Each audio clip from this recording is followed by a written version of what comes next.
Assalamualaikum warahmatullahi wabarakatuh. Waalaikumsalam. Pagi Pak, Waalaikumsalam Waalaikumsalam. warahmatullahi wabarakatuh. Wabarakatuh. Selamat pagi, Pak. Selamat pagi, Pak.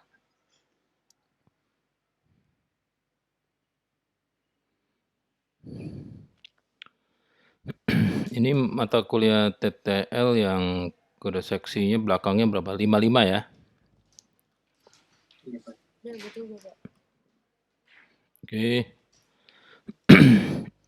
Kita mulai ya. Pastikan namanya menggunakan nama yang sudah disetujui ya.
Apakah sudah terlihat?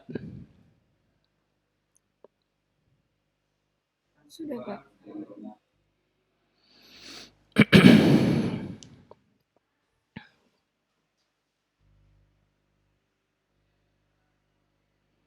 RPS ya, sama ya yang dilihat ya, RPS, rencana pembelajaran semester, sudah terlihat?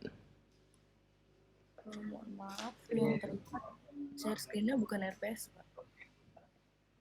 Masih stay di gimmick-nya Pak. Maaf.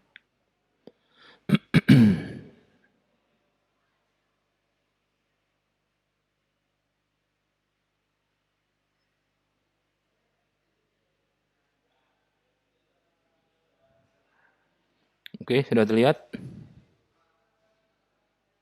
Sudah Pak. RPS sudah ya.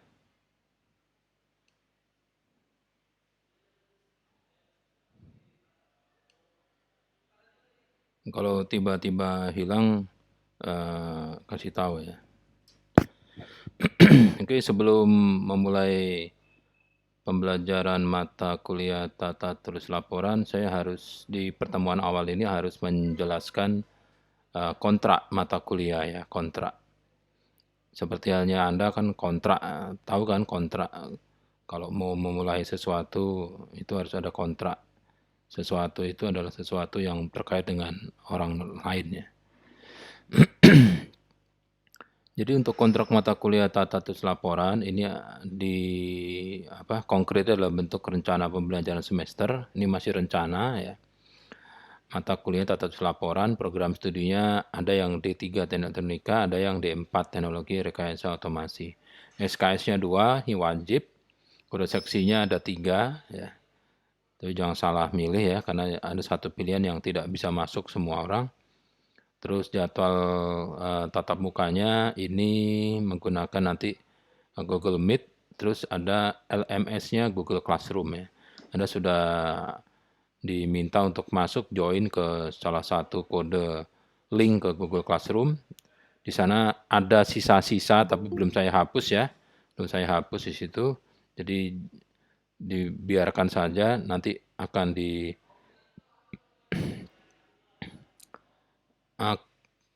diperbaiki ya, yang data-data yang masuk di sana.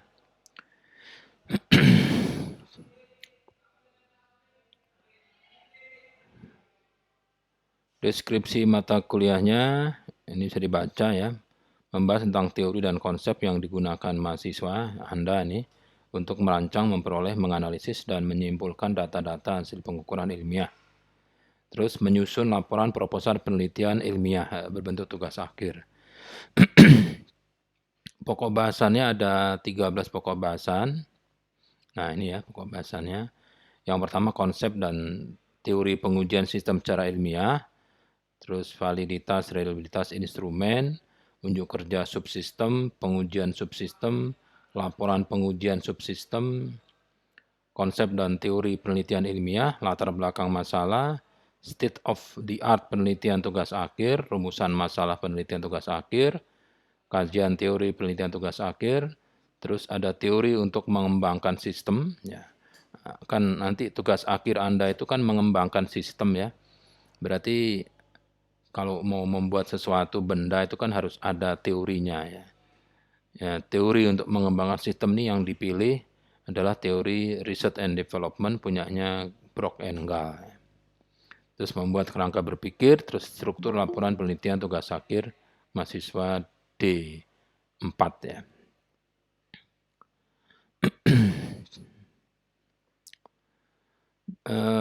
Bentuk pembelajarannya ini ada, ini pertemuan 1 kontrak mata kuliah, ya sekarang ini ya sedang kita bahas kontrak, terus konsep pengujian sistem ya. Terus nanti ada sampai pertemuan ke-16 ya. Jadi ada pertemuan ke-7 itu ujian tengah semester dan pertemuan ke-16 itu ujian akhir semester. Kita bisa tahu di sini apa aja ya. Kelompok itu minimal 3 mahasiswa, maksimum 5 mahasiswa.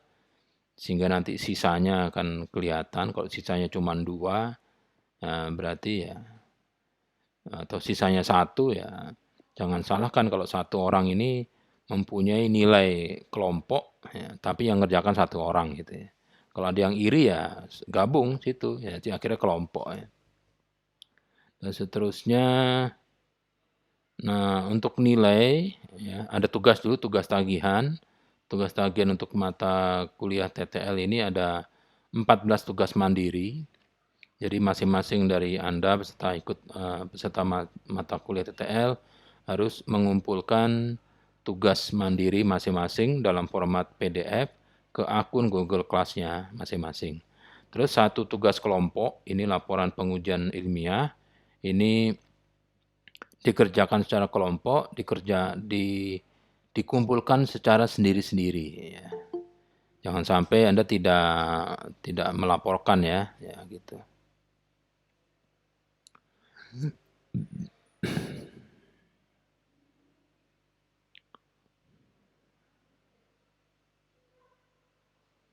Terus yang terakhir adalah 1 proposal penelitian tugas akhir. Ini tugas mandiri tapi dalam bentuk proposal. Selain UTS dan UAS ya, selain UTS dan UAS. Jadi penilaiannya ini UTS dan UAS itu maksimum 30%. Untuk tugas mandiri ya, ini 30%. Nah, untuk yang tugas kelompok ini 30%, sisanya ini sikap keterampilan umum dan seterusnya 5%. Di totalnya 30 kali 3, 200 tambah 70 pas dari 100%. Terus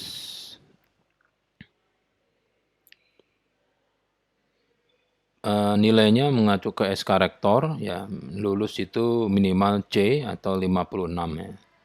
Jadi saya kan nilai akan saya bulatkan ke atas ya. Jadi tidak ada nanti nilai 56, misalnya 55,4 itu nggak ada. Saya langsung bulat ya, 55, 65, 56. Jadi nilai 55,1 sampai 55,9 tidak ada. Yang ada 55, 56, nah dan seterusnya. Kebijakan perkuliahan kalau tidak hadir lebih dari 30% ya sebaiknya udah nggak usah ikut aja karena dapat nilai E. Telat 15 menit masih diizinkan, lebih dari itu tidak bisa masuk. Kalau telat mengumpulkan tugas sampai 7 hari ini dapat poin minus 50 ya. Jadi kalau dapatnya 80 dikurang 50 ya sisanya 30. Kalau telat sampai batas waktu lebih dari 7 hari ya sudah habis, dikasih poin minus 100, jadi habis. Jadi kalau dapatnya ternyata 80 dikurangi 100 kan minus 20, mana ada nilai kok minus ya, ya sudah 0 gitu aja. Nah nilai UTS, UAS akan 0 kalau nggak ikut ya, tidak ikut, jadi pastikan Anda ikut gitu ya. Kecurangan seperti plagiarisme.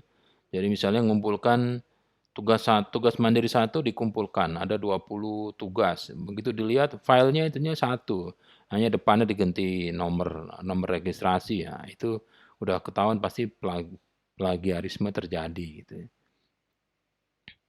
Kalau luring, mukanya diperlihatkan kan tatap muka ya, mukanya pengajar, mukanya mahasiswa ditongolin gitu.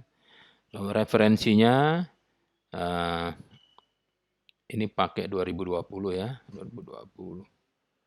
RPS, oke, ini TTL D3 dan D4 ini sudah pakai D4 sekarang. Oke, depan.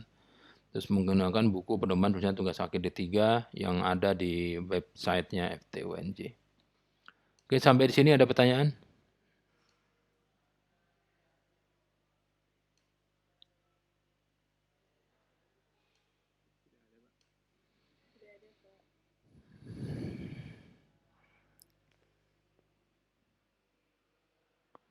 Oke, nggak ada ya. Jadi dengan ini saya nyatakan bahwa kontrak mata kuliah tata tulis laporan di 4 semester 117 telah selesai ya. Hola, halo. Jadi nanti pada saat evaluasi perkuliahan di si akad, nanti kalau ada pertanyaan apakah dosennya telah menyampaikan kontrak kuliah, belum, awas ya, saya sudah sampaikan ini ya. Jadi nanti kalau ada yang menyampaikan belum akan saya cek, akan saya periksa. Karena setiap pertemuan saya akan sampaikan ini ya, kontrak-kontrak ini supaya Anda paham gitu. Yang berikutnya kita masuk ke materi kedua adalah pengujian ilmiah ya, pengujian ilmiah.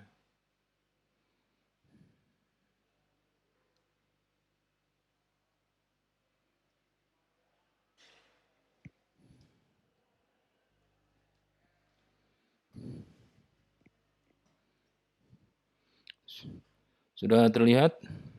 Aduh. Sudah, Pak. Sudah, Pak. TTL TM1 pengujian ilmiah ya, sudah terlihat ya? Sudah, Pak.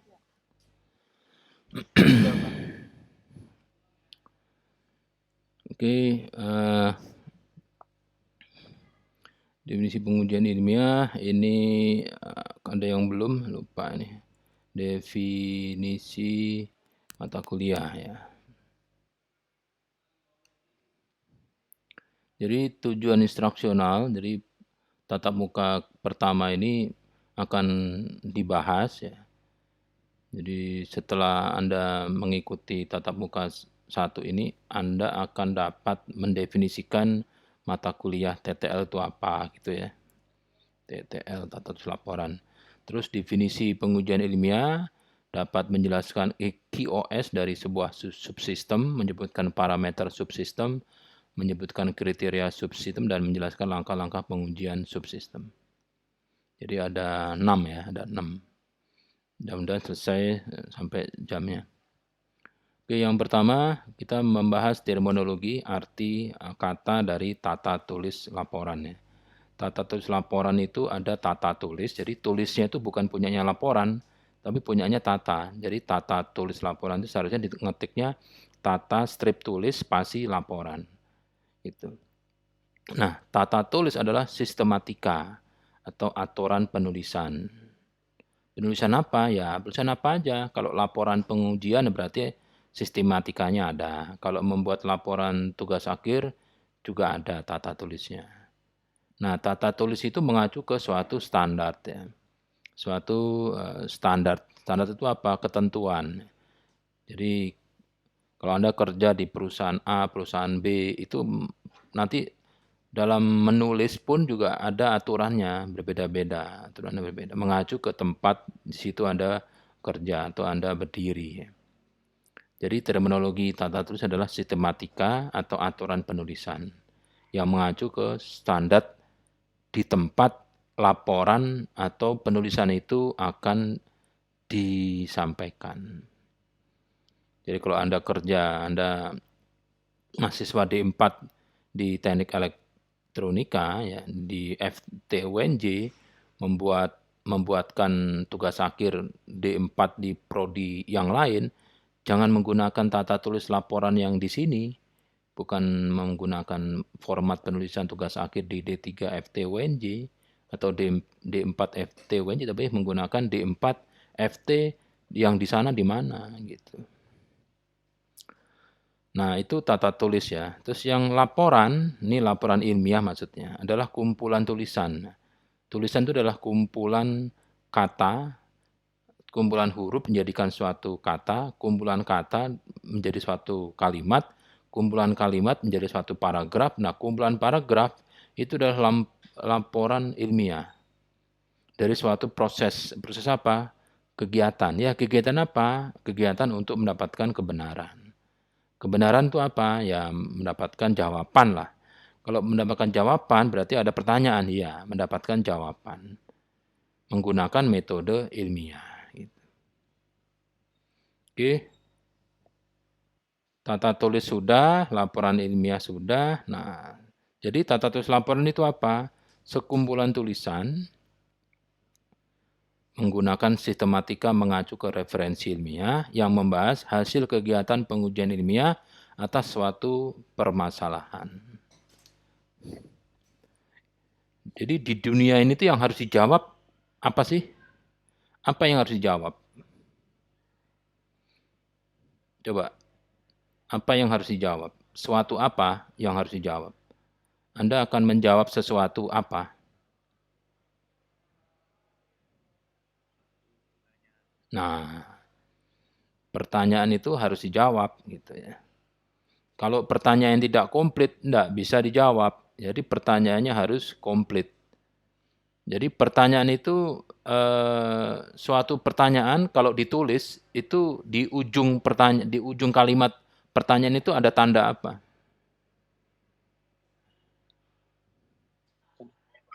Ya, tanda tanya gitu ya. Jadi kalimat pertanyaan itu cirinya di ujungnya tidak ada titik, tapi ada tanda tanya. Yang titiknya diwakili di bawah tanyanya titik itu.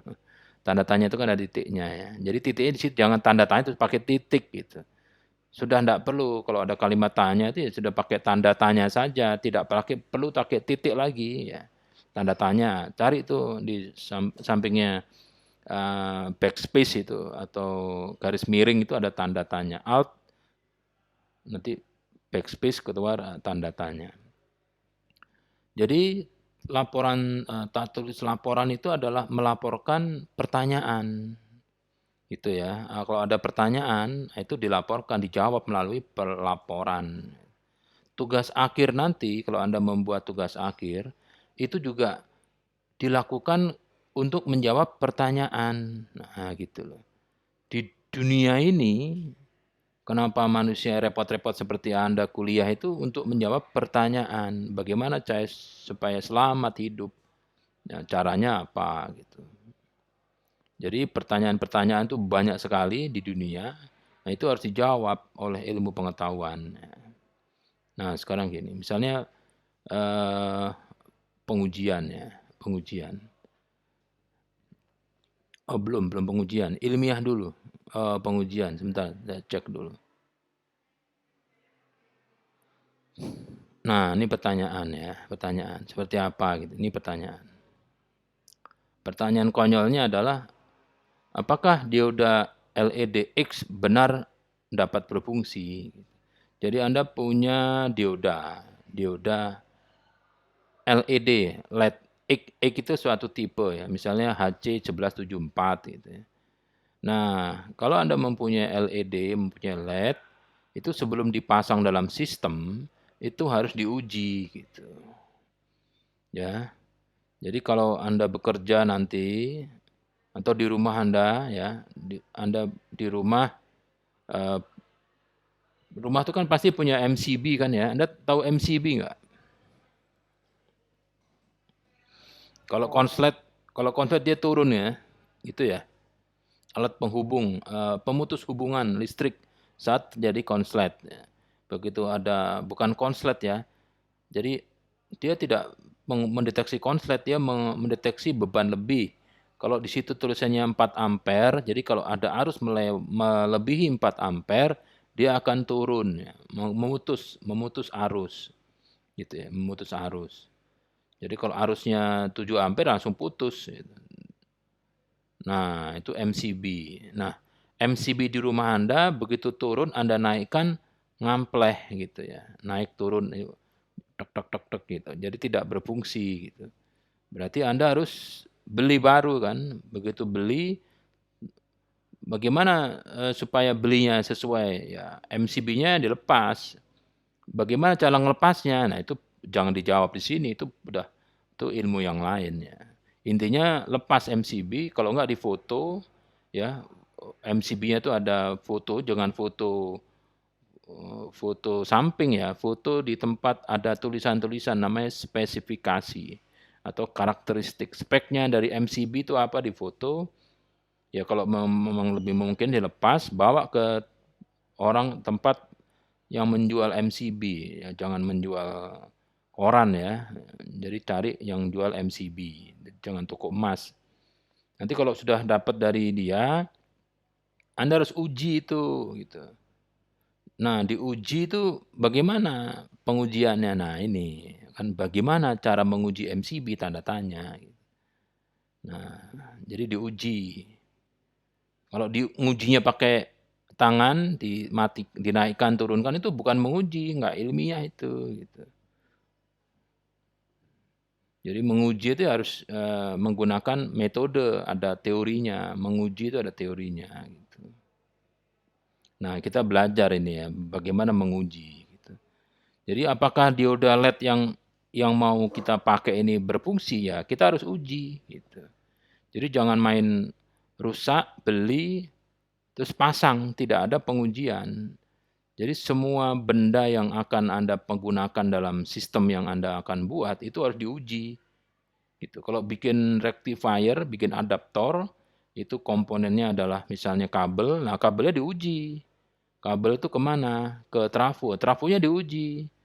Setelah trafo apa? Dioda bridge ya. Dioda bridge-nya diuji. Bukan diuji di rangkaian situ, bukan. Bukan mengujinya setelah di rangkaian jadi diuji, bukan. Jadi ujinya setiap subsistem ya. Masing-masing subsistem diuji.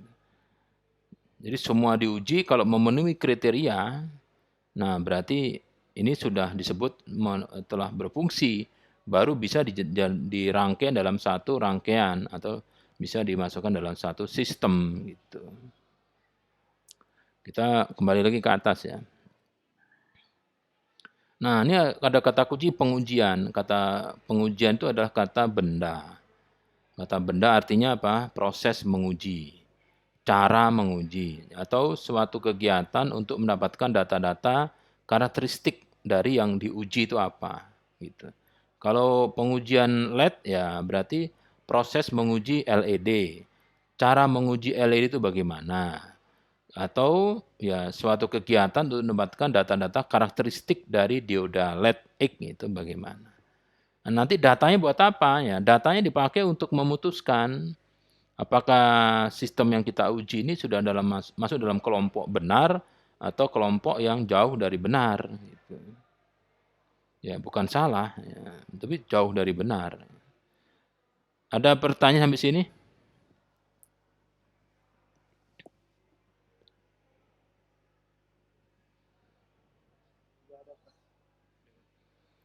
Oke, terus sekarang ilmiah. Tadi ngomong ilmiah ya. Ilmiah itu apa? Ilmiah itu indikatornya atau kata kuncinya ada 3. 1, masuk akal. Ya. Suatu fenomena, suatu kegiatan disebut ilmiah kalau yang pertama kegiatan itu masuk akal. Masuk akal. Akal itu ada di otak manusia. Berarti masuk akalnya manusia. Manusia yang mana di dunia ini? Ya manusia yang KBI-nya sama. Itu ya. Kalau tidak sama ya tidak mungkin masuk akal gitu. Jadi kalau ngomong sama mahasiswa sejarah, ya, pendidikan sejarah di UNJ, ya, Anda ngomong Saya bisa loh membuka pintu di suatu gedung itu tanpa bersentuhan dengan pintunya. Saya cuman berdiri saja di depan pintunya buka sendiri gitu. Ya itu kalau orang sejarah mungkin nggak paham ya. Tapi kalau orang yang pintar-pintar ya bisa. Itu di UNJ itu ada orang yang cuman berdiri di depan pintunya buka sendiri ada. Ada yang pejabat-pejabat tinggi itu UNJ yang saking tingginya berdiri di depan pintu mobilnya aja pintunya bisa buka sendiri. Yang bukanya sopirnya gitu. Itu masuk akal gitu. Tapi kalau ngomong sama orang-orang kontrol, saya mau membuat sistem membuka pintu tapi tidak pakai sentuhan ya, cuman saya berdiri di dekatnya saja buka. Oh iya, masuk akal gitu. Masuk akal. Nah, jadi masuk akal ini masuk akal yang bidang ilmunya sama gitu ya. Jadi jangan bilang masuk akal tuh seluruh manusia di dunia, enggak. Kelompok-kelompok aja gitu. Nah, sekarang kenapa bisa masuk akal kegiatannya? Karena ternyata ada caranya gitu ya, ada caranya gitu. Atau tekniknya untuk membuat seperti itu. Itu tadi loh, berdiri di depan pintu kok pintunya bisa buka sendiri, itu bagaimana? Ya pertama, Anda harus bisa membuat sistem mekanisme pintu yang bisa bergerak ringan, bergeser gitu, bergeser, membuka dan menutup, yang bisa digerakkan menggunakan jari kelingking Anda. Jadi saking entengnya mekaniknya itu, pintu itu bisa bergerak hanya dengan didorong oleh satu jari. Gimana caranya? Terserah. Gimana caranya? Kalau bingung ya berarti bukan KBI-nya. Gitu. Nah, kalau sudah bisa membuat pintu yang bisa bergerak enteng, nah sekarang membuat sistem penggerak pintu menggunakan motor servo, motor gearbox, motor macam-macam. Nah, motor itu dikendalikan menggunakan pengendali. Nah, sekarang perlu ada sensor. Kalau tadi sensornya manusia, begitu ada, wah raja mau masuk, dia bukain pintu. Nah, kalau sekarang ada manusianya yang melihat itu, namanya sensor. Dalam sistem pengendali ada sensor. Sensor itu pengganti manusia yang tadi. Manusia tadi itu kan mata sama otaknya diganti. Mata jadi sensor, otaknya prosesor. Arduino, itu main terserah. Nah, sekarang yang dilihat oleh sensor apa? Gitu. Ya, pertama kamera. Ya, kamera. Kameranya harus bisa mendeteksi wajah. Gitu. Jadi, wajah orang yang mau masuk pintu itu bisa terbuka, itu harus difoto dulu. Jadi wajahnya manusia difoto. Anda mau masuk ke rumah Anda difoto, muka Anda ya, bukan pantat Anda gitu. Foto muka difoto. Ya muka difoto. Namanya muka Anda tahu ya muka. Muka itu bukan telinga. Muka itu ya wajah. Ini wajah difoto. Jadi kalau ada foto manusia setengah badan itu ada fungsi yang mencari wajah. Nah, kalau udah ketemu wajah, nanti wajahnya itu dijadikan rumus. Gitu. Wajah dijadikan rumus. Jadi wajah itu jadikan rumus. Misalnya dari foto wajah itu nanti kan berwarna ya, jadi hitam putih. Foto jadi hitam putih. Dari hitam putih itu nanti jadi digital 0101, nanti ketemu kalau wajahnya Anda itu rumusnya 7767 FFC hexa gitu. Nah, nanti begitu ada makhluk hidup atau benda yang mendekat pintu, sensornya mengambil foto. Setelah itu dicari apakah ada wajah. Gitu. Kan ada filter face detection kan gitu ya. Jadi kalau ada kamera yang mengaktifkan face detection, itu berarti kalau nanti ada gambar wajah manusia, itu nanti akan bisa, oh ini wajah manusia. Nah, wajah manusia nanti diambil, di crop, dijadikan heksa. Apakah heksanya itu mendekati heksa yang tadi? Kalau mendekati kira-kira plus minus misalnya 1000 atau 100 desimal, itu masih dianggap ini manusianya, dibukakan pintunya gitu. Itu cara atau tekniknya. Nah, cara dan teknik itu sedemikian jelas sehingga bisa dilihat oleh orang lain. Nah, orang lain tadi kalau mengikuti cara-cara yang sudah disebutkan tadi dan hasilnya sama, hasilnya bisa membuat sistem membuka pintu dengan cara mendekat ke pintu saja, itu namanya ilmiah. Gitu. Tapi kalau tidak masuk akal, ya dicek dulu. Ini nggak masuk akal karena mungkin KB-nya beda. Kalau KB-nya sama, masuk akal, oke. Ada caranya nggak? Ada. Terus kalau caranya itu diikuti oleh orang lain ternyata tidak bisa membuat sistem yang membuka pintu, berarti nggak ilmiah. Berarti caranya ada yang menggunakan goib. Gitu. Caranya tidak ilmiah. Jadi harus masuk akal, ada cara dan cara-cara itu kalau dilakukan oleh orang lain hasilnya sama atau empiris. Berarti itu ilmiah. Jadi kata kunci ilmiah 3, masuk akal, ada cara, dan kalau dilakukan sendiri benar. Sama itu empirik, jadi 3. Sampai sini ada pertanyaan?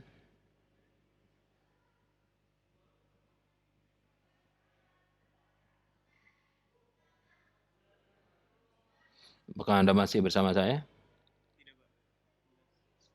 Sudah jelas. Oke, nah sekarang coba ya. Ilmiah itu bukan yang canggih-canggih ya. Ya, ilmiah itu bukan canggih. Bagaimana, apakah pernyataan bahwa seseorang bisa ke Bogor dalam waktu di bawah 2 jam itu bisa, tanda tanya. Atau ada pernyataan orang dapat ke Bogor dalam waktu kurang dari 2 jam. Apakah itu ilmiah atau enggak? Ya, coba sekarang kita lihat dulu indikator pertama. Apakah statement manusia bisa ke Bogor dari Jakarta itu benar? Atau masuk akal? Masuk akal, bisa ke Bogor, bisa gitu. Memang caranya pakai apa? Nah, yang saya tawarkan naik kereta api. Caranya gimana? Ya harus beli dulu, harus punya e-money. Harus punya e-money yang terdaftar di Indonesia dan bisa masuk ke stasiun. Stasiun mana? Gambir misalnya. Begitu bisa masuk stasiun Gambir, ya beli tiket. Caranya bagaimana? Begini, begini, begini, begini. Oh beli. Setelah beli, pastikan tiketnya Jakarta atau Gambir, Bogor. Setelah itu datang pada tanggal tiketnya dan jalur tiketnya ke Gambir. Nanti begitu nanti ada kereta apinya, ya naik. Terus, oh caranya seperti itu. Nanti keluar pada saat sudah sampai Bogor, BOGOR stasiun. Nanti ada GPS-nya, kodenya seperti ini. Oh caranya seperti itu. Nah, Anda ikuti cara itu, ternyata sampai Bogor, nah berarti statement itu adalah statement ilmiah. Gitu. Tapi kalau tidak ilmiah, misalnya kan gini. Ini kan banyak awan nih ya, banyak awan di atas nih. Kalau banyak awan nanti bandara di misalnya suatu kota tidak bisa dilandasi oleh pesawat. Pesawat tidak bisa mendarat karena ada awan. Nah, berarti kita akan membuat sistem menembak awan, jadi awan ditembak. Apakah sistem penembak awan itu benar? Ilmiah? Gitu. Masuk akal? Enggak masuk akal. Masuk awan ditembak. Tapi jangan-jangan kita memang bukan KBI-nya, terus kita tanya, bagaimana caranya sih? Saya nggak percaya, tapi saya ingin tahu caranya. Kalau caranya memang saya dalam hati ya, caranya bisa saya ikuti, saya bisa beli sistemnya. Oh gini, amannya ditembak pakai alat saya. Alat Anda apa? Alat saya ini ada deh. Gitu. Begitu diperlihatkan, alatnya itu bentuk ake. Ake yang dikasih semacam pipa gitu. Pipanya ukurannya ada, panjangnya ada, bahannya ada. Tapi akiknya misalnya beratnya sekian gram, warnanya apa, bentuknya apa. Terus Anda coba nembak pakai alatnya dia, awannya bisa hilang. Oh, berarti ini bisa. Begitu Anda coba pakai, beli pralon, pipa yang sebesar itu, seukuran itu, terus cari batu yang warnanya seperti itu, ditaruh di bawah, terus pakai jampi-jampi, pipanya diarahkan ke awan, nggak bisa. Berarti nggak empirik. Caranya ada, nggak masuk akal, caranya ada, tapi tidak empirik ya. Berarti nembak awannya tidak ilmiah gitu. Tapi kalau caranya itu jelas dan Anda ikuti cara itu ternyata bisa nembak awan, berarti itu ilmiah gitu. Tadi kan nggak masuk akal Pak, ya nggak masuk kan karena memang kita nggak tahu, karena bukan bidang ilmunya. Setelah caranya saya coba, saya lakukan sendiri, dan dicalonkan oleh orang-orang yang lain, hasilnya kok bisa nembak awan, nah berarti sudah ilmiah. Jadi ilmiah 3 itu tadi ya, masuk akal, ada cara, ada empirik gitu.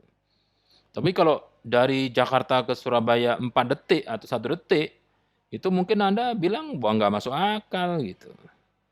Caranya bagaimana? Ya, apa mungkin ada cara Jakarta Surabaya 1 detik gitu.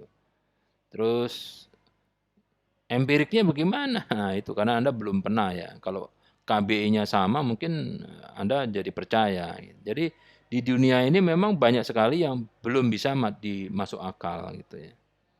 Jadi untuk ciri ilmiah ada 3, masuk akal, ada cara, dan empirik ya. Jadi pengujian ilmiah, tadi pengujian itu proses cara mendapatkan data untuk dapat menyimpulkan. Kalau ilmiah ya tadi itu menggunakan teknik atau cara. Jadi pengujian ilmiah ini adalah suatu cara atau teknik yang dilakukan untuk mendapatkan data-data dari yang diuji sehingga dapat digunakan untuk membuat kesimpulan atau menjawab pertanyaan. Jadi pengujian ilmiah itu mesti ada yang diuji, gitu. Nggak mungkin saya mau melakukan pengujian ilmiah. Apa yang diuji? Oh, nggak tahu. Nah, bagaimana bisa melakukan pengujian? Saya mau makan apa? Ya rahasia. Bagaimana bisa makan rahasia? Gitu. Jadi kata kunci dari pengujian ilmiah itu adalah sistem yang mau diuji atau subsistem yang akan diuji.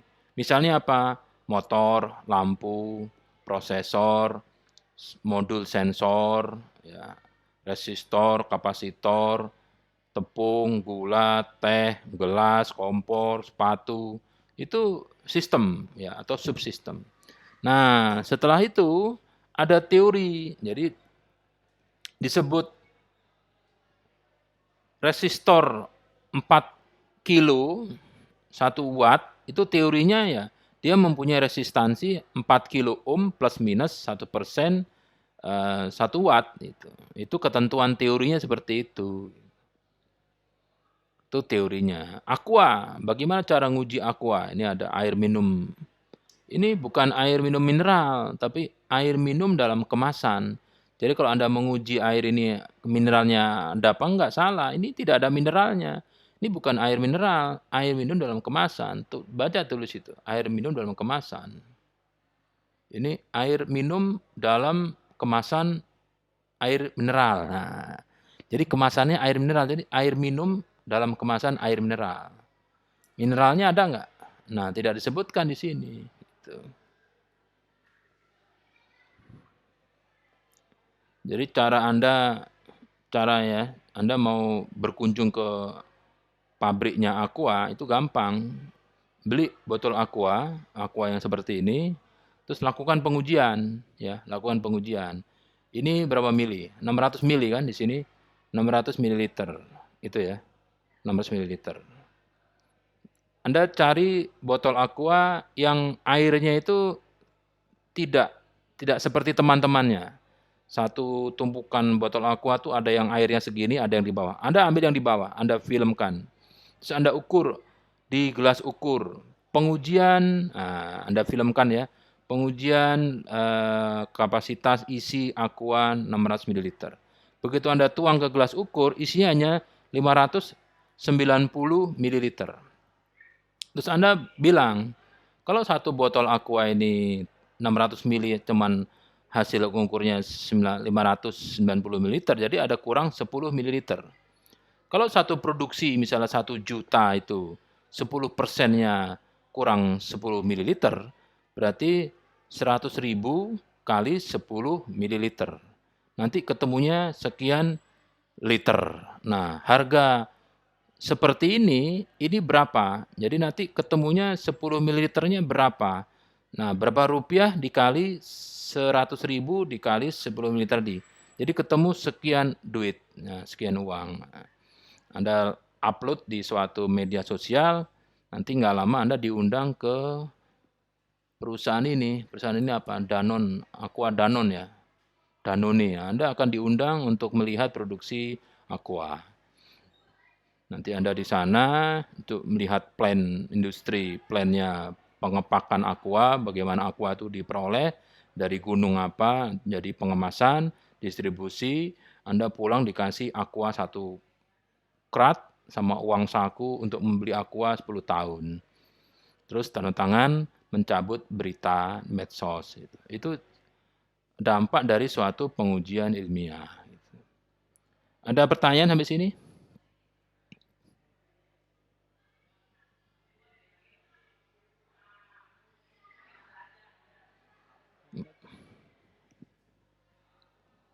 Oke, terus ya. Nah, kenapa pengujian ilmiah itu perlu ya? Karena mahasiswa D3 atau D4 ini nanti akan harus membuktikan diri Anda itu membuat suatu pengujian, suatu laporan pengujian yang membuktikan bahwa Anda telah menyelesaikan satu masalah gitu. Ya tugas akhir itu, ya tugas akhir.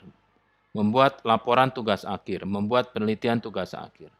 Penelitian tugas akhir itu menjawab pertanyaan. Nanti di bab 1 itu ada rumusan masalah. Rumusan masalah.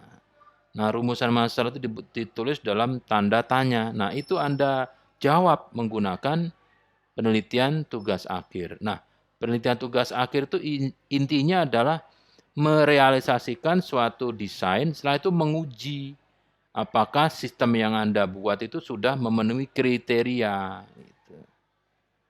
Nah, gitu ya.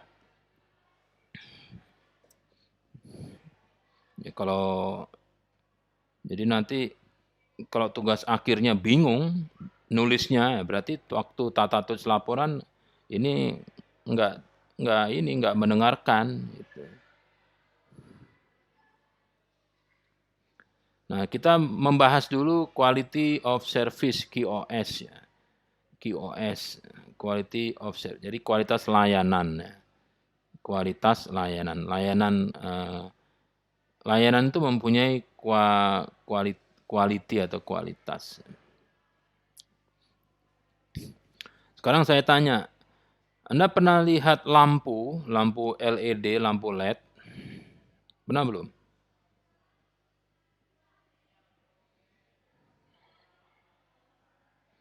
Lampu yang ditaruh di rumah itu loh. Di atas lampu LED Philips. Oke, pernah. Itu keluaran lampu itu apa?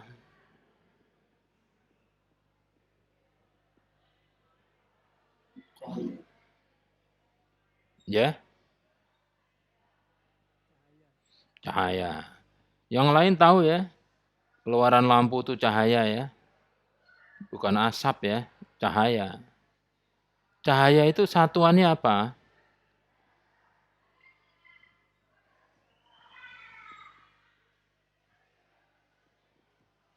Kalau beli beras kan ditanya, tipe berasnya apa?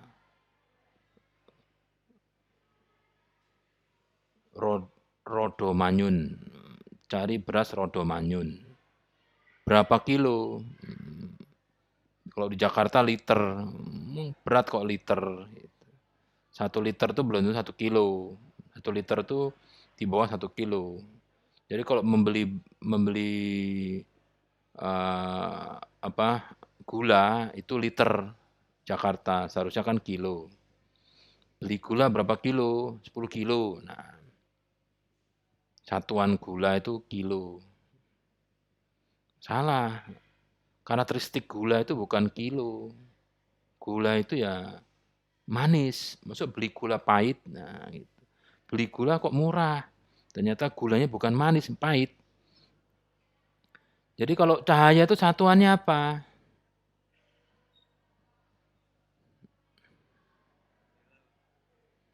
Apa? Cendela?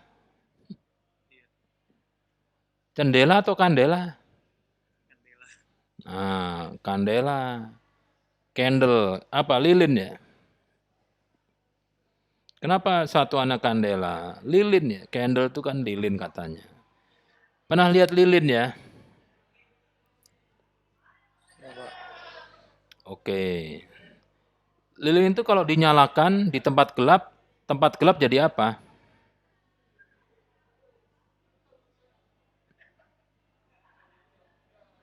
Jadi terang, ada cahayanya. Nah, jadi terang. Yang hilang itu gelapnya itu lari atau hilang? Hilang Pak, gelap. Gelapnya hilang ya. Terus begitu Anda matikan lilinnya, gelapnya muncul atau datang?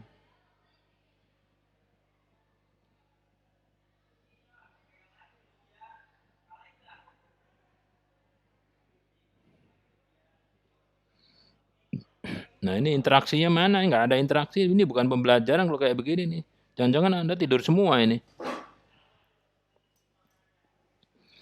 Jadi kalau kuliah itu walaupun kuliahnya begini, model nggak jelas begini, ya pembelajaran pakai Google Meet, Zoom itu juga powerful loh. Kalau ada interaksi, nah ini ditanya juga nggak pada on. Saya ngetes sendiri tadi nguji tadi gitu. Pernah lihat lilin kan? Ya, coba. Kalau lilin 1 dinyalakan sama lilin 10 bedanya apa? Lebih terang yang 10. Nah, jadi ruangan yang nyalanya dikasih lilin 10 lilin itu kuat terang. Ya. Jadi kekuatan terangnya itu 10 lilin. Jadi lebih tinggi dibanding ruangan yang sama ukurannya tapi hanya dikasih 1 lilin kan. Nah, lampu itu kuat terangnya itu dianalogikan seperti kuat terangnya lilin tadi. Jadi di Jenewa itu ada referensi lilin. Jadi lilinnya 1 seperti ini, lilin 1, ini 1 lilinnya. Nah, ini kalau nyala, ini kuatnya seperti ini. Nah, Anda membuat lampu itu seterang berapa lilinnya ini. Jadi yang sebelah kiri ruangan Anda nyalakan lampu Anda. Sebelah kanan itu lampu lilin, pakai lilin 1. Ternyata masih lebih kuat yang ruangan yang dikasih lampu Anda. Lilin di kamar yang berikutnya dinyalakan 2 lampu. Masih kalah, Pak. 3 lampu, masih kalah. Sampai 200 lampu. Nah, baru sama, Pak. Berarti lampu Anda itu kuat terangnya sebanyak 200 lilin. Atau 200 kandela. Gitu. Jadi 1 kandela itu nanti ada ukurannya gitu. Jadi kalau beli yang berat 10 kilo, itu 1 kilo itu ada di Jenewa. Suatu benda yang 1 kilo itu seperti itu beratnya. Seperti itu kayak mana ya? Seperti yang di kota itu. Jadi kalau Anda punya timbangan, Anda kasih 1 kilo beban Anda, ya bandul 1 kilo, ada pemberat yang tulisannya 1 kg, dikasih benda yang di Jenewa tadi, itu harus rata, nggak boleh jomplang, harus rata. Kalau rata berarti berat besi yang 1 kg tadi itu setara dengan benda yang 1 kilogram di Jenewa tadi. Nah, benda 1 kilogram di Jenewa itu disebar ke seluruh dunia sebagai referensi. Terus selain kuat cahaya, namanya kandela, cahaya itu apa lagi? Outputnya, karakteristiknya selain kuat nyalanya, terus apa lagi? Cahaya itu ada warnanya nggak sih? Ada. Oh gitu ya, ada warnanya ya.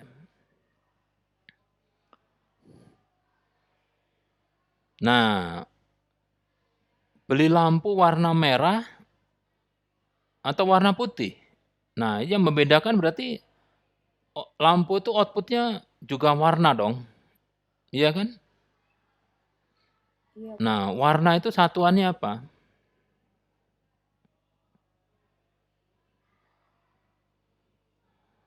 Bingung kan? Warna itu warna benda, ya. Benda itu akan berwarna kalau dikasih cahaya putih gitu. Jadi suatu benda itu kalau tidak dikasih cahaya putih, dia tidak berwarna. Kalau nggak ada cahaya putih gelap, ya. Kalau gelap itu tidak ada warna. Begitu ada cahaya putih, nah benda-benda yang di sekitar cahaya putih itu akan terlihat. Dia memantulkan gitu loh. Kalau kayu dikasih cahaya putih, dia akan memantulkan cahaya tapi berbeda warnanya. Nah, warna cahaya pantulan ya atau warna cahaya itu ada satuannya. Namanya satuannya nanometer. Panjang gelombang itu ya, panjang gelombang lambda sama dengan 300 C dibagi frekuensi. Itu. Ya. Jadi suara itu ada frekuensi, suara ada frekuensi. Kalau frekuensi yang bisa didengar oleh telinga itu suara audio sampai 18 kHz. Kalau manusia itu mulutnya hanya bisa sampai 4 kHz. Alat musik bisa sampai 20 kHz. Sampai telinganya tergantung, ya telinga Anda tuh enggak bisa semua bisa mendengar. Jadi kalau ada suara sampai 20 kHz yang mendengar atau yang melihat telinga. Tapi kalau suaranya semakin tinggi frekuensinya sampai 97,8 MHz, nah itu modulasinya FM, gain FM. Mendengarkan pakai telinga tapi melalui alat bantu. Alat bantu itu berfungsi menurunkan, mengambil informasi dari frekuensi 98,7 MHz menjadi frekuensi yang bisa didengar oleh telinga manusia. Kalau frekuensi dinaikkan 1 GHz, 4 GHz, 10 GHz, sampai panjang gelombangnya sampai nanometer, itu yang bisa melihat atau mendengar berubah. Bukan telinga lagi tapi mata. Jadi cahaya yang bisa dilihat oleh mata manusia itu panjang gelombangnya dari 100 nanometer sampai sekitar 900 nanometer. Di atas itu yang bisa melihat kulit. Kulit Anda kebakar. Kok kebakar ya? Oh berarti ada radiasi panas. Kalau terlalu rendah di bawah 200 nanometer nggak bisa terdengar. Jadi mata sama kuping itu sebetulnya mendengar semua, tapi frekuensinya beda-beda. Jadi cahaya itu selain kuat cahaya, ada panjang gelombang. Jadi cahaya putih itu berbeda dengan cahaya infrared. Infrared itu 860 nanometer panjang gelombangnya. Gitu. Jadi output lampu katakanlah pakai itu aja deh, pakai 100 kandela. Kalau input lampu apa?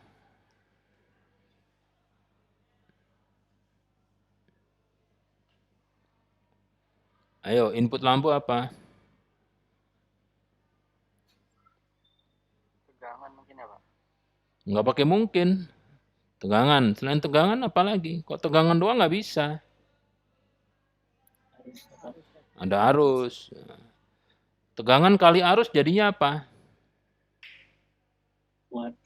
Nah, daya listrik. Daya listrik satuannya apa? Watt. Itu. Daya listrik satuannya watt. Ya. Jadi QoS dari lampu adalah kandela per apa?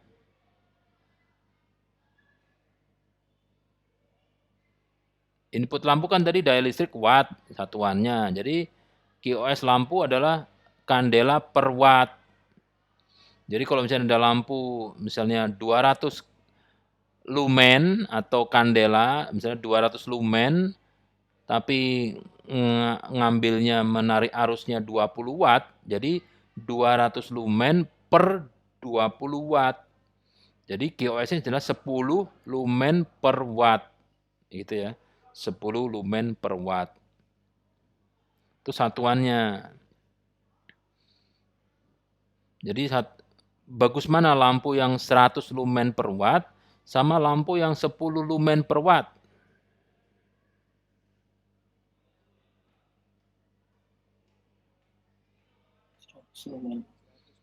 Nah, yang 100 lumen per watt. Gitu. Nah, sekarang pompa air coba. Pompa air yang buat ngisi tandon di rumah itu. Terus keluaran pompa air apa? Keluarannya.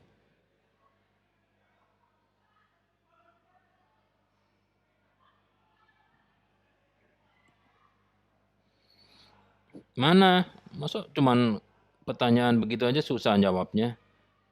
Kalau pompa air dinyalakan tuh ngeluarin apa dia? Ngeluarin duit atau ngeluarin kucing? Air. Air itu satuannya apa?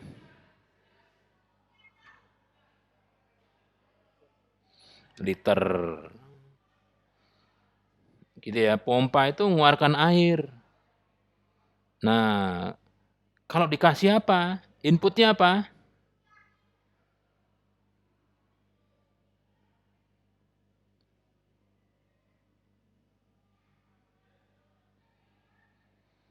Apa inputnya pompa air? Ketoprak. McD. Daya listrik, Pak. Daya listrik, satuannya apa? Watt, kan gitu. Jadi QoS dari air itu bukan liter per watt, gitu. Bukan. Tapi pompa air itu kan memindahkan, fungsinya pompa kan memindahkan air, ya. Memindahkan air dari satu tempat ke tempat lain. Nah, mindahkan air itu berapa satuannya? Satuan perpindahan air itu kubik. Nah, kubik per, namanya apa? Itu. Per menit, misalnya 1 menit pompa air ini bisa memindahkan air 100 liter per menit. Nah, 100 liter per menit itu dayanya berapa? 500 watt. Berarti QoS-nya 100 liter per menit dibagi 500 watt. Nah, kalau 1 menit itu berapa kWh? Jadi kalau pompa dinyalakan 1 jam, itu misalnya menarik arus kWh-nya 2 kWh ya, 2 kWh.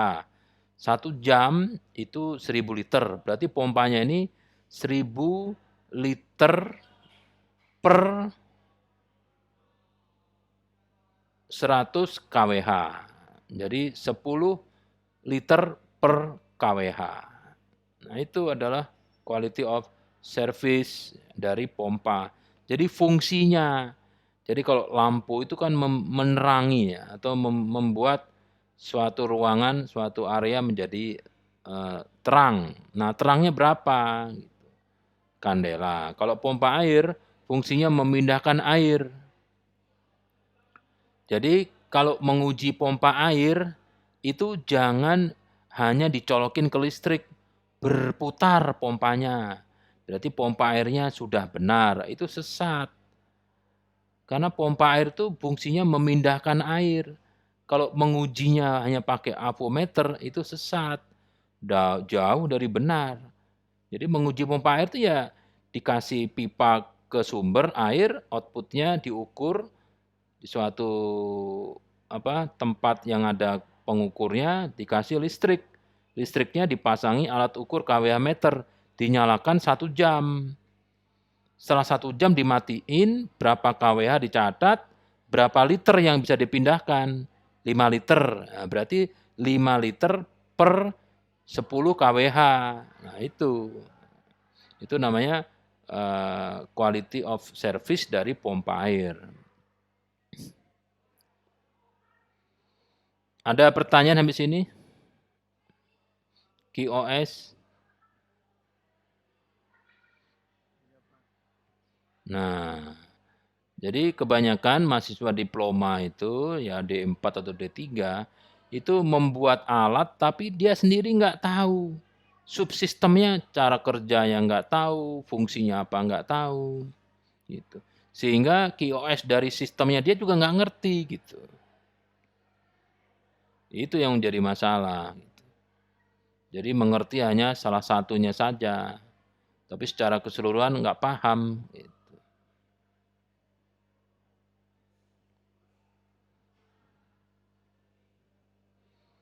Nah, sekarang pernah dengar nggak ada kandang kandang hewan yang menggunakan sistem pemberi pakan otomatis. Pernah dengar kayak gitu nggak? Pernah. Nah, itu quality of service-nya apa? Bingung Anda nanti. Iya kan? Nggak usah itu deh. Tahu pagar nggak? Pagar UNJ itu. Pagar, kalau ada kantor kan ada pagernya kan? Pagar yang bisa buka nutup. Ya, itu ya. Atau masuk ke mall-mall yang besar-besar yang pintunya bisa membuka sendiri, kan gitu ya. Itu QoS-nya apa dari sistem pembuka otomatis itu? Coba. Output-nya apa, input-nya apa? Kalau pagar, ya, pagar gerbang besi di suatu sekolah, itu output-nya apa? Ya, fungsi pagar itu untuk apa sih? Membuka sama menutup kan? Oke. Sekarang kalau pagar itu tertutup, itu pagar itu dibuka, itu perlu berapa waktu, berapa detik untuk membuka pagar itu? Misalnya berapa detik?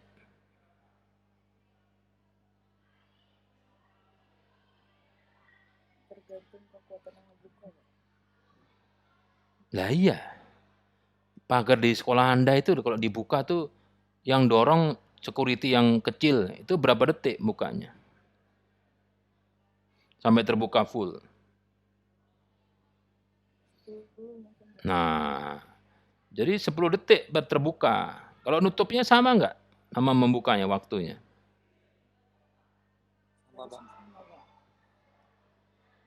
Oh, sama ya? Ya silahkan. Jadi pintu pagar di sekolah itu membuka, itu didorong oleh security yang kecil, 10 detik terbuka, full. Nah, terus diganti dengan pagar yang lebih kokoh, dibuka oleh security yang sama, 30 detik. Nah, kira-kira kalau seperti itu, dari output-nya aja lebih cepat yang mana? Yang 10 detik kan ya? Iya, Pak. Nah, inputnya apa? Nah, ini inputnya. Kalau dia manusia, ya manusia. Manusia dorongnya daya dorong. Daya dorong itu satuannya apa? Newton per kilogram, per senti, atau gimana terserah. Jadi pagar itu ada satuan, ada quality of service-nya. Membuka itu sekian detik menggunakan sekian torsinya, dorongnya sekian kilogram per sentimeter. Gitu. Kan dorong itu kan tempat dorong pakai jari mau dorong pakai ini kan beda. Kalau ini kan luas permukaannya beda. Semakin permukaan luasnya yang di tempat dorong itu makin besar, itu dayanya kecil. Kalau semakin kecil, ini makin besar. Itu rumus. Jadi kalau membuat pintu, itu harus membuat quality of service. Pintu ini dibuka oleh manusia, rata-rata security kita ini perlu waktu 10 detik. Nah, gitu. Itu pintu. Nah, kalau pintu ini mau dibuat sistem pengendali buka tutup otomatis, ya, itu enggak boleh bukanya 10 detik, berarti berat bener, apalagi yang 1 menit buka.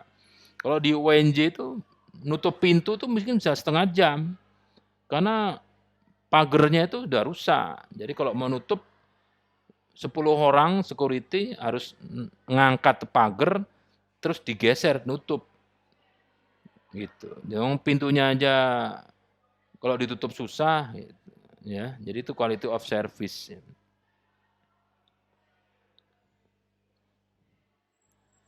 Nah, sekarang ada pertanyaan ya. Anda mau membuat suatu rangkaian.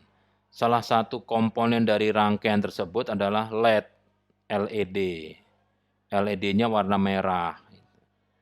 LED merah. Jadi kalau listriknya board yang Anda buat, board elektronik yang Anda buat itu dialiri oleh tegangan 12 volt, LED-nya akan nyala. Tapi kalau LED-nya tidak nyala, berarti tidak ada tegangan ya sebesar 12 atau pokoknya tidak ada tegangan 12 volt. Di bawah itu ya tidak nyala dia, LED-nya tidak nyala. Nah, sekarang Anda membeli dioda LED X ya. X itu tipe diodanya. Anda beli. Nah, sebelum dioda itu dipasang di alat Anda atau di rangkaian Anda harus menguji gitu. Jangan mengujinya pada saat LED-nya dipasang di rangkaian. Jadi LED-nya tuh harus dipasang, harus diuji. Jadi misalnya ada sistem lampu menggunakan solar panel ya. Jadi lampu yang digerakkan oleh baterai yang diisi oleh solar cell, oleh sinar matahari. Itu sebelum disolder ke rangkaian, itu setiap LED-nya harus diuji gitu. Harus diuji dulu, satu-satu diuji. Nah, setelah diuji sesuai berfungsi, sesuai dengan fungsinya itu sesuai dengan teorinya, ya. Nah, berarti baru boleh disebut LED-nya sudah berfungsi gitu. Jadi jangan Anda nanti kerja di suatu perusahaan, terus ada rangkaian yang sistem sistem conveyor gitu misalnya ya. Sistem conveyor itu sistem yang menggerakkan barang di atas papan yang berjalan, itu motornya rusak. Terus Anda beli motor baru langsung dipasang, nggak bisa. Itu harus diuji dulu apakah motor itu sesuai dengan fungsinya, gitu.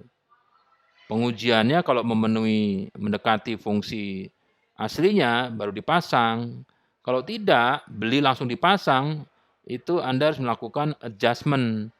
Karena ternyata pada saat sebelum rusak, itu kecepatan conveyor-nya adalah 1 menit barangnya liwat. Gitu. Begitu diganti baru, itu 10 detik barangnya liwat. Nah, itu akan membuat proses manufaktur akan berjalan tidak semestinya. Berarti Anda harus memperlambat conveyor-nya, belt-nya itu. Memperlambat nggak bisa karena potensinya sudah paling minimum tetap cepat. Nah, itu karena apa? Karena mengganti motor di sistem penggerak conveyor, tapi tidak menguji lebih dahulu. Ya seperti beli pompa air, ngujinya pakai avometer gitu. Itu sesat. Pompa air ngujinya ya sedot, bisa nyedot air apa enggak. Ternyata muter tapi nggak bisa nyedot air. Jadi pertanyaan-pertanyaan seperti ini harus dijawab melalui pengujian. Kalau nanti tugas akhir ya melalui penelitian tugas akhir gitu. Jadi intinya manusia itu ya menjawab pertanyaan. Kalau nggak ada pertanyaan ya nggak mungkin. Nah sekarang LED ya, LED. Kita untuk menguji LED, kita harus tahu dulu atau Anda harus tahu dulu teori LED-nya. Jangan sampai tidak tahu teorinya terus nguji, ya, cilaka gitu ya. Menguji sesuatu tidak tahu sesuatu itu. Misalnya ini deh, misalnya ini air, ya, air pegunungan dari dalam kemasan. apakah air yang di dalam kemasan ini benar Aqua yang diproduksi oleh Danone. Itu cara pengujiannya Anda harus tahu karakteristik dari air Aqua. Yang punya ya Aqua, Danone, Mississippi itu. Jadi Anda minta datanya, disebut air Aqua jika cairan yang diuji itu terdiri dari 71 unsur. Nah, terus Anda cari botol Aqua, jangan-jangan ini isinya bukan Aqua, tapi botolnya Aqua. Nah, Anda ambil airnya, misalnya ambil sampelnya 10 ml atau 100 ml, Anda uji. Apakah dalam air di dalam kemasan ini ada 71 unsur yang tadi. Kalau ada, nah berarti ini sama dengan 71 unsur yang ada di Aqua produksi Danone. Berarti cairan air yang di dalam ini sama dengan produksi Danone. Jadi disebut Aqua. Kalau dia cuma 31, berarti bukan Aqua, walaupun kemasannya Aqua. Gitu loh.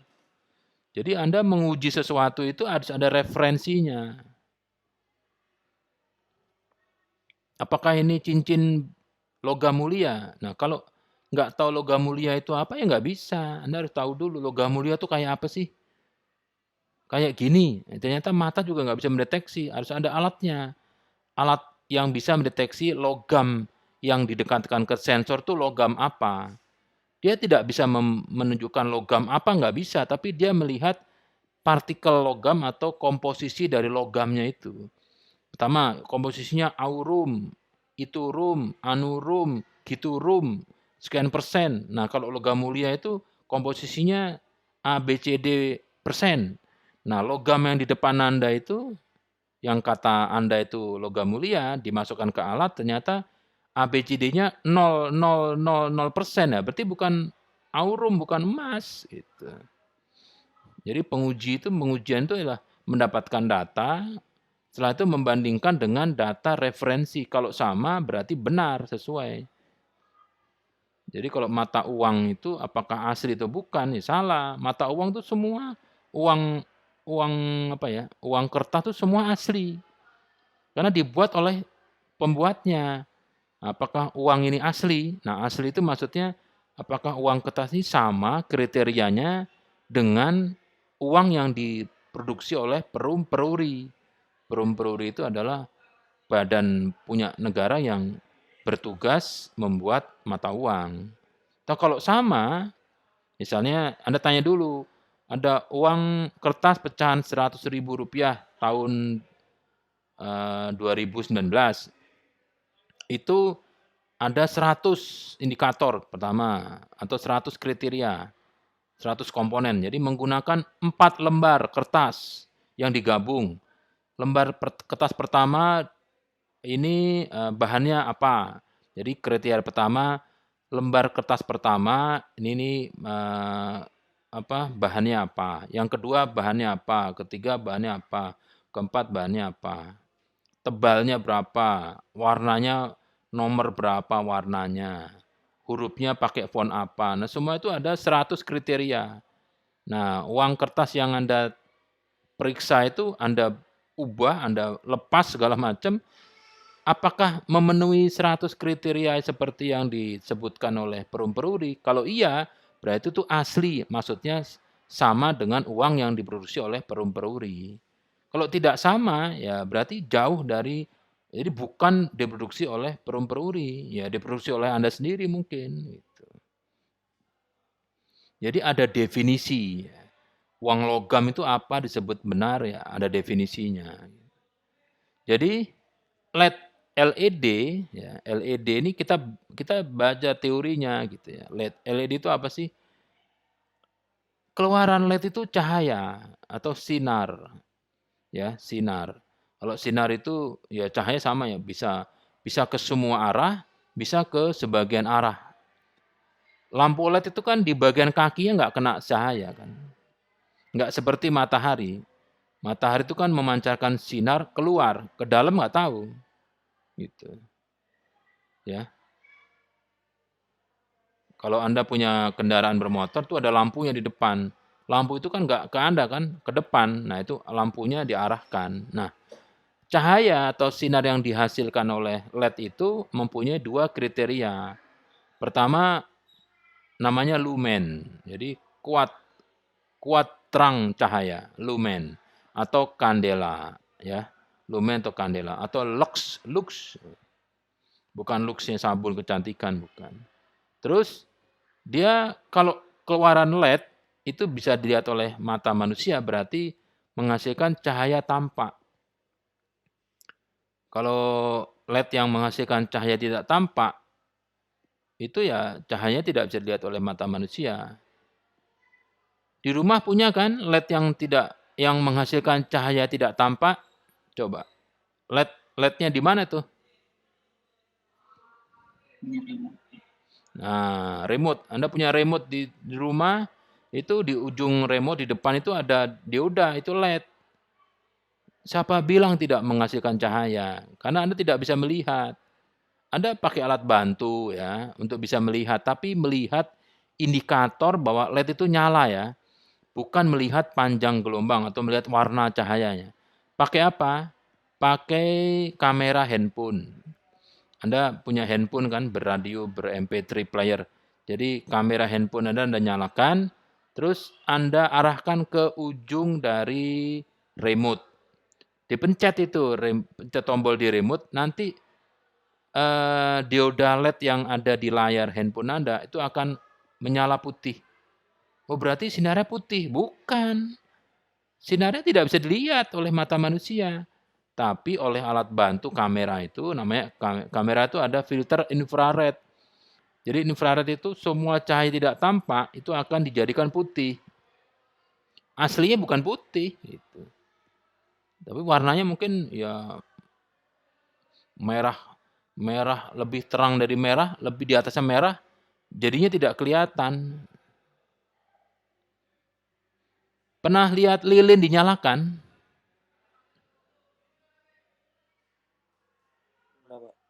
Kenapa? Lihat cahaya apinya lilin? Warnanya apa? Merah, yang bener. Bagian pinggirnya, tengahnya kuning kali. Setelah kuning ke agak pinggir merah. Paling pinggir biru. Ada ungu, ada hijau, ya. Di pangkal cahayanya itu ada hijau, ada kuning, ada biru, ada ungu, kan gitu kan? Nah, jadi semakin ke dalam, semakin keluar, cahayanya semakin beda gitu. Oke, saya tanya lagi. Pernah nggak nyalakan lilin, terus lilinnya ditaruh deket dengan tembok, terus lilinnya dikasih cahaya. Di tembok ada apa? Bayangan apa?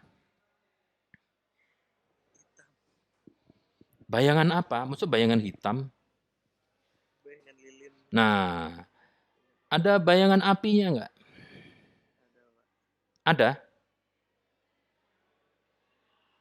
Kalau lilinnya ada bayangannya, bayangan apinya ada? Nggak ada, Pak. Ya dilihat situ bayangannya ada apa enggak. Nah, kalau Anda bisa melihat ada gelombang-gelombang di bayangan itu adalah inframerah itu. Jadi api itu kalau lilin kalau dinyalakan itu menghasilkan cahaya. Sampai inframerahnya ada gitu. Manusia kan dari saripati tanah. Dari tanah itu ada tumbuhan nanti Anda makan. Nah, itu terbuat dari saripati tanah. Manusia itu kok dikubur menyatu dengan tanah. Nah, kalau jin iblis itu dari api, saripati api. Jadi kalau mau melihat mereka, ya Anda belajar melihat bayangan lilin dulu, bayangan api. Api itu kalau dikasih cahaya ada bayangannya. Tapi yang bisa melihat itu tidak semua orang.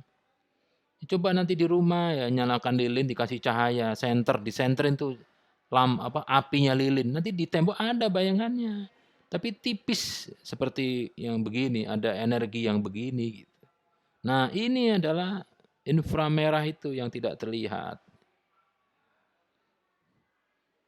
Jadi harus pakai alat bantu, ya, pakai alat bantu.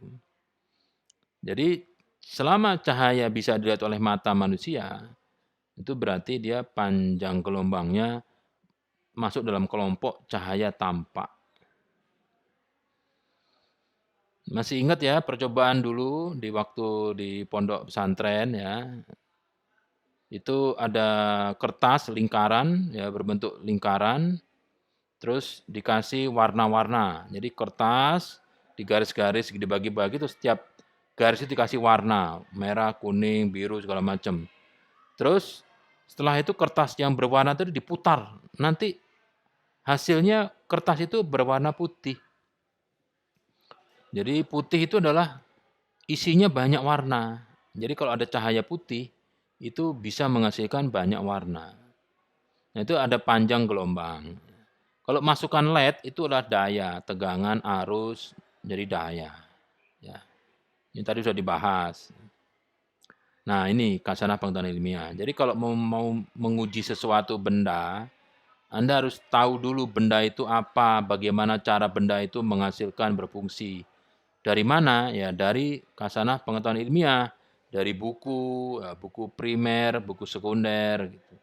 Buku primer itu buku yang tidak ada daftar pustakanya. Kalau buku sekunder itu buku yang ada daftar pustaka. Pernah baca buku kan? Halo? Kenapa? Di belakang buku ada daftar pustakanya kan? Ada Pak. Atau di setiap akhir bab itu ada daftar pustaka. Itu namanya buku sekunder. Kalau buku primer, buku yang di belakangnya tidak ada daftar pustaka. Pernah baca buku yang di belakangnya nggak ada daftar pustaka? Buku apa itu? Novel ya Pak. Kayaknya kayak novel ya. Nah, kalau novel itu bukan ilmiah, fiksi. Bukan ilmiah. Semua nama di situ tuh itu nama fiktif semua. Yang ilmiah nggak ada. Coba ada orang yang bilang ya, itu saya punya agama yang baru loh. Agama yang baru saya ini bagus sekali. Itu kitab sucinya itu daftar pustakanya bagus-bagus loh. Kira-kira bener nggak tuh kitab suci ada daftar pustakanya banyak itu bagus nggak? Atau bener nggak kitab suci kok ada daftar pustakanya? Enggak benar. Nah, jadi Bible, Al-Quran tuh nggak ada daftar pustaka. Jadi buku primer itu buku yang ditulis oleh penemunya. Kalau dia penemu ya tidak ada referensinya. Jadi hukum KCL, pernah dengar KCL? Kirchhoff Law 1, Kirchhoff Law 2. Kirchhoff V sama dengan I kali R. Vir V sama dengan I kali R. Itu bukunya aslinya yang menulis Kirchhoff itu cuma 10 lembar, nggak ada daftar pustaka. Jadi kalau ada buku ditulis oleh orang Indonesia membahas tentang LED dan tidak ada daftar pustakanya, itu bukan buku primer, itu buku ngawur gitu. Karena dia nulis tanpa referensi. Jadi kalau ilmiah itu harus cirinya ujung-ujungnya itu harus ada teorinya. Jadi kalau Anda membuat penelitian ilmiah, daftar pustakanya itu ada. Ya, ada banyak ya gitu. Terus ada juga data sheet. Data sheet itu buku primer ya, buku primer tapi yang membuat adalah manufaktur. Jadi kalau LED itu yang diproduksi oleh National Gombel akan memberikan data sheet tentang LED-nya itu. LED-nya itu misalnya tegangan sekian, ya, kuat terangnya sekian lumen dan sebagainya. Nah, ini teori LED. Nih. Komponen elektronika yang dapat memancarkan cahaya ketika diberi tegangan maju. Supaya dia berwarna, itu bahan semikonduktornya akan berbeda-beda. Jadi nanti warna-warninya akan beda. Jadi teori LED-nya mesti dikasih berapa volt itu tegangan LED-nya. Terus nanti cahayanya berapa. Ya. Ukuran lama waktu LED-nya nyala berapa. Nah, setelah dilihat LEDX ini ya, dilihat dari hasil datasheet-nya, ternyata bilang datasheet-nya intensitas cahayanya adalah 10 lumen dalam diukur dalam jarak 10 mili.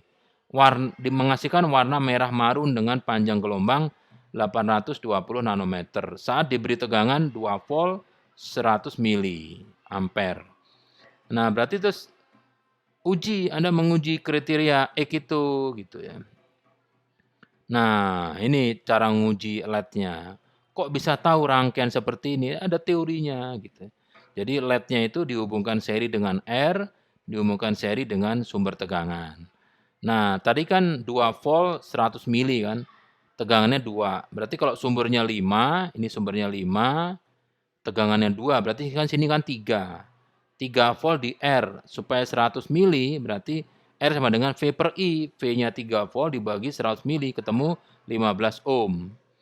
Nah, dikasih 15 ohm, dikasih 5 volt, diukur pakai ampermeter. Di sini harus 5 volt, di sini harus 15 ohm, dikasih LED-nya, dilihat cahayanya berapa nanometer dan berapa lumen. Nah, terus diukur, dibandingkan, setelah diukur menggunakan instrumen dibandingkan. Nah, hasil pengujian lumen meter terhadap lampu LED X yang diukur, hasilnya adalah 10,5 lumen. Nah, spektrum cahayanya ternyata bukan 820 tapi 822 nanometer. Nah, karena ini menyimpang tapi masih dalam range yang diperbolehkan, berarti jawaban dari pengujian LED-X-nya adalah dioda LED-nya telah berfungsi, sehingga bisa dipakai dalam sistem Anda. Tapi kalau ternyata jauh dari 10 lumen, ya bisa jauh di bawah atau jauh di atas, dan spektrum cahayanya itu jauh dari 820, misalnya 100 nanometer atau 1500 nanometer, berarti LED-nya disebut tidak berfungsi. Itu ilmiah ini. Oke, sampai sini ada pertanyaan?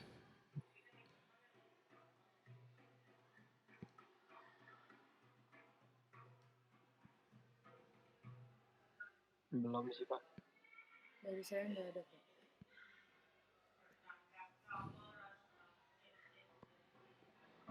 Oke, jadi ini pertemuan pertama seperti ini ya, pemanasan ya. Jadi intinya ini pakai logika ya. Jadi Anda akan saya kondisikan supaya dapat menguji alat ya.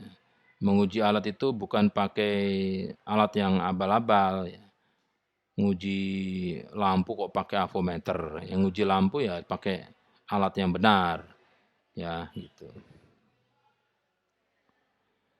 Tugas akan segera saya upload di Google Classroom ya. Mas lihat Google Classroom-nya. Kalau ada tugas dikerjakan, instruksinya dilihat. Jangan langsung dikerjakan, dibaca instruksinya. Kalau instruksinya itu misalnya harus dibuat jawabannya menggunakan PDF, berarti Anda harus menggunakan PDF. Dalam file PDF itu harus dijelaskan, ini tugas berapa, namanya Anda siapa, terus nomor registrasinya, mata kuliahnya. Jadi kadang di Google Classroom saya itu tugas itu tidak jelas, tahu-tahu ada tugas masuk, nggak tahu namanya siapa, tugas berapa, tapi benar yang dikerjakan. Jadi akhirnya ya tidak saya nilai gitu, walaupun ini akunnya akun dia, tapi kan nggak jelas. Jadi kalau mengumpulkan tugas itu ya paling depan itu jawaban tugas mandiri 1. Nah, gitu. Nama mahasiswa, nomor registrasi, mata kuliah apa. Kalau ada kelompok, baru pertanyaannya terus jawabannya gitu. Jangan langsung jawabannya ini jawaban soalnya mana gitu ya. Oke, ada pertanyaan? Kalau tidak ada, sampai di sini saja ya. Kita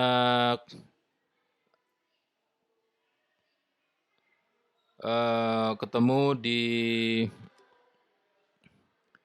minggu depan ya.